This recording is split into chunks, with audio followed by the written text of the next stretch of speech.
Und plötzlich hat es Zoom gemacht. Die Automesse in Genf wurde abgesagt und wir meinen, richtig so. Ein 1000-köpfiges Heer aus Spesenrittern wird nun feststellen, dass der Wegfall ihrer alljährlichen Hofberichterstattung höchstens ihrer eigenen Eitelkeit schadet. Auch die Hersteller werden sich die Frage stellen müssen, ob der ganze Messezirkus noch zeitgemäß ist. Ersatzweise haben die Premieren nun ausgerechnet dort stattgefunden, wo man schon immer panische Angst vor Viren hatte, im Internet. Deshalb auch von uns diesmal ein Blick auf das Zeitfenster Genf.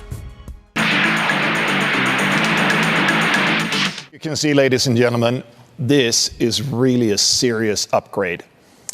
Just have a look at the exterior design. We have a new front with an all-new grille.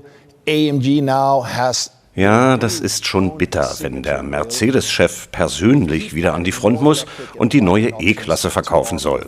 Steriles Studio, kein Publikum, keine Fragen, keine Stimmung.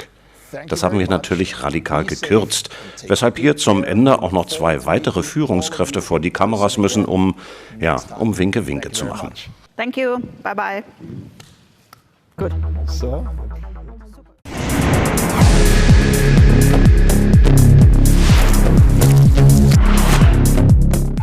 Dann wohl doch besser den schnell geschnittenen Trailer. Das Facelift frischt hauptsächlich Front und Heck auf, Limousine und Kombi werden ab Sommer ausgeliefert. Die E-Klasse wird in 7 Motorisierungen angeboten, darunter nun auch eben die Plug-in-Hybride, weshalb das Bordnetz auf 48 Volt hochgesetzt wird. Zum Facelift kommt auch die nächste Stufe des gut funktionierenden MBUX und Rundinstrumente gibt es selbst in der Basisversion nicht mehr. Letzter und peinlicher Schrei, der Rettungsgassenassistent. Weil die meisten Fahrer zu blöd sind, macht der Mercedes eben automatisch Platz. Tja, man kennt ja seine Stammkäufer.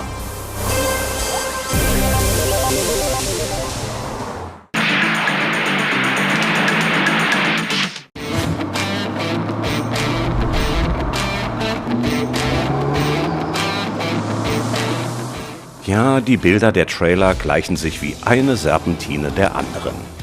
Mit dem A3 hat Audi 1996 den Anspruch Premium in die Kompaktklasse getragen.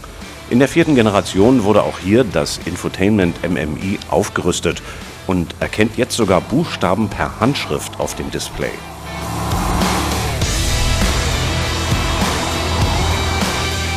Mit dem 2-Liter TDI bleibt der Diesel im Rennen, angegeben mit 3,5 Liter Verbrauch. Erst später will Audi bei der Elektrifizierung nachziehen mit zunächst Mildhybriden und einer Plug-in-Version. Und natürlich soll auch noch eine Quattro-Version folgen.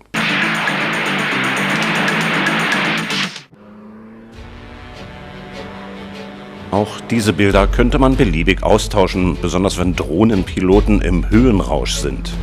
Der helle Punkt da unten ist die nächste Premiere des, ist doch eine Ikone, sofort erkennbar als typischer, genau, 911er hier als Turbo S.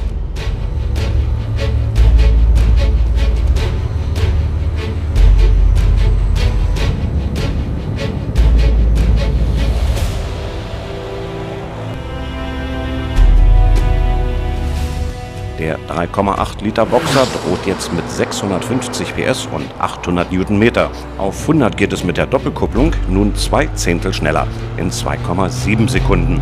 Und die Spitze liegt unverändert bei 330 km/h.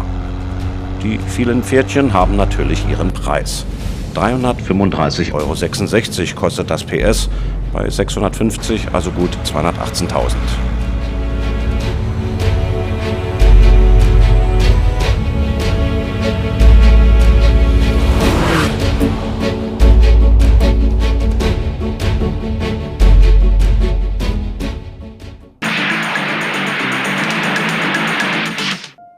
Nach so viel atavistischem Gerase, Gerödel und Geprotze gönnen wir uns eine visionäre Pause. Denn die Franzosen gehen traditionell viel entspannter an das Thema Auto ran. Während die Deutschen auf Vorfahrt bestehen, kultiviert man hier das Savoir-vivre. Für die Studie DS Aero Sport Lounge spricht die Marke von L'Art du Voyage, also von der Kunst der Reise. Luxus und Nachhaltigkeit sollen zusammenfinden. Die Lamellen des Armaturenbrettes und die Sitzlehnen sind aus veredeltem Stroh gefertigt, die Sitze mit Baumwollsatin verziert, die Türverkleidung besteht aus geflochtener Mikrofaser. Bildschirme sind out, die Infos werden direkt auf die Oberflächen um die Passagiere herum projiziert. Der Kühlergrill wird zum Bildschirm für Selbstdarstellung und Außenkommunikation. Touchscreen ist auch out.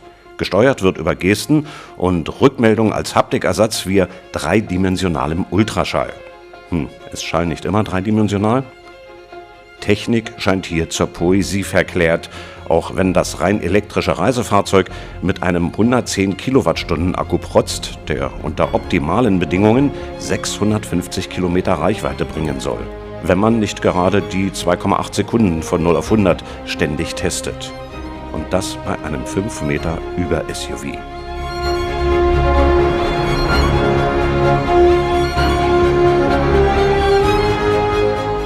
Eine Nummer kleiner wäre nicht gegangen, denn der Citroën-Ableger wird von der PSA zur Edelmarke gehypt. Und schließlich geht es schon namentlich um La DS, also die Göttin.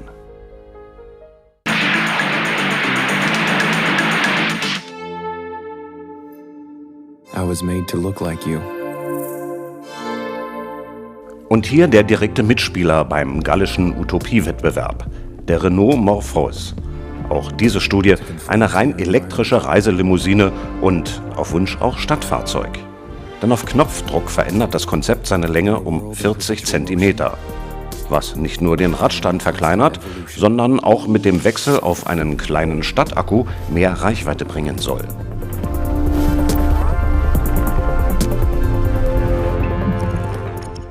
Im City-Modus misst der Morphos 4,4 Meter und könnte mit der 40 Kilowattstunden Batterie auf 400 Kilometer Reichweite kommen, weil er nicht die Last eines Langstreckenakkus tragen muss.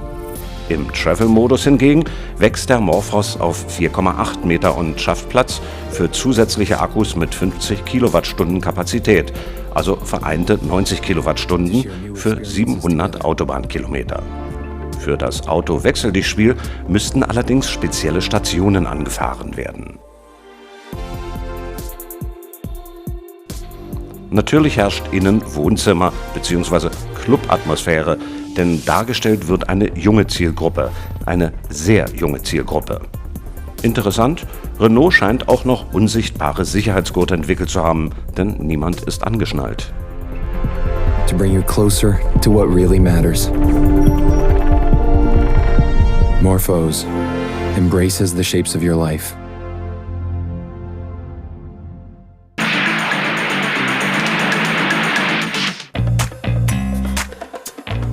Der Jugendwahn geht noch weiter runter am Alter der Zielgruppe und droht mit dem postalischen Versand von Elektroautos für alle und ohne Führerschein, zumindest in Frankreich.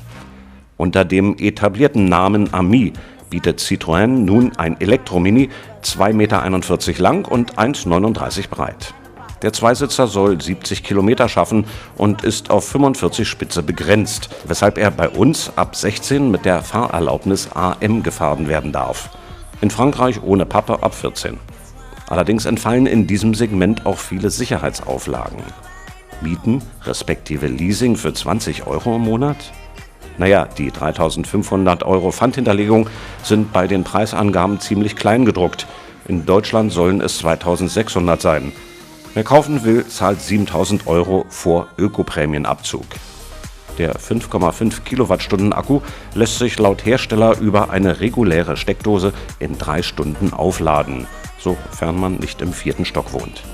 In Summe aber löst das die Probleme nicht, sondern bringt noch zusätzlich auf die Straße, was bisher mit Scooter oder Fahrrad unterwegs war.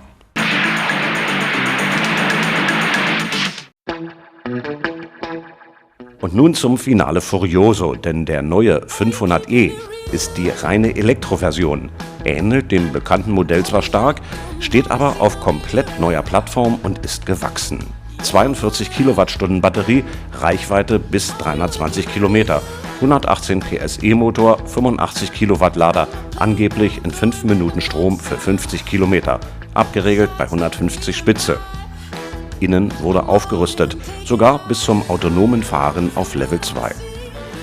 Zum Marktstart kommt der neue 500e als Cabrio-Sondermodell La Prima. Dieses Modell soll inklusive Wallbox knapp 38.000 € kosten. Totale Verwirrung entsteht allerdings, weil der bisherige 500er weiterverkauft wird, auch als Hybrid. Darüber werden wir in der nächsten Sendung berichten.